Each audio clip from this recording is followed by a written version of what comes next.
a little present from the delivery drivers. We had some teeth. We've got 5 teeth turn up, 10 bolts which match. Where are those little bits? Have they gone? Have I crushed them? Maybe I've crushed them. So the holes weren't even visible in here. They were jammed up with mud. Just had to expose them. This one was concreted in. It was just, you just couldn't see it. So I've been using a combination of hitty sticks just to try and make this hole appear, and it's there now. So the bolts are in, the nuts are on the back. It's done. Those 3 teeth are ready to go. Oh, they're so much better, like digging, like claws of an animal, you know, just ripping up underneath stuff.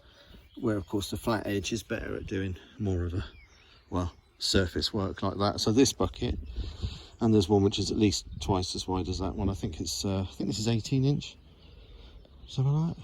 12, about 18 inch. There's a smaller bucket with 2 teeth, that's a 9 inch. And then there's one which is like 3 foot, at least twice as big as that, at least.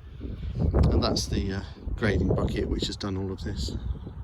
But now this bucket, I'm going to use it, might use it down here because there's loads of brambles and I'm struggling to get them out. So there's no point cutting the top off of them. So I thought, all right, let's just rip it up.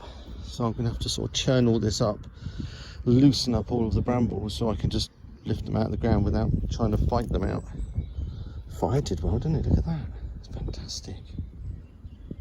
It's a great little wind trap here, I think. And because this is a hard surface and this is a hard surface, I think it creates like a vortex. So I lit the fire, I walked around the front, I shut the door of the workshop, I walked up the drive into the front of the house, walked out here to check the fire, and it was trying but wasn't really doing anything. Walked back in, got back in, went to the freezer, got some veg out, stuck it in a bowl, boiled a kettle.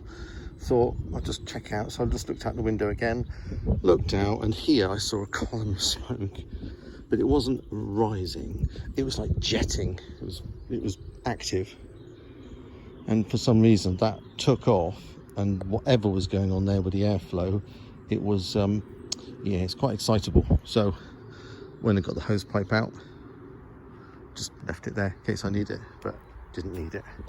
It was quite dramatic though for a short period. Good job. So the teethy things, it's going to be good on this stuff. Where the rounded bucket, you know, the flat edge thing will just roll over it. The teethy ones will get underneath stuff, especially down there because those rocks are huge. And scratch around here, and then scratch around by the front of the workshop, which I want to put some. I want to kind of do this sort of thing to it, and more like that actually, and then put some suppressant down, and then put a bit of type 1 material over there in the bags.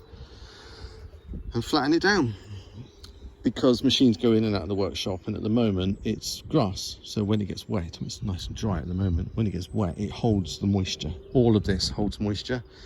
Down there that will still be wet if I walk down there. I think it's because it's the trees shield it from any kind of proper direct sunlight, so it doesn't really get to evaporate.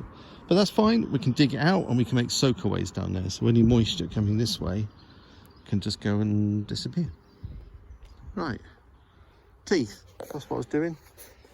Done. Let's go and give it something to eat.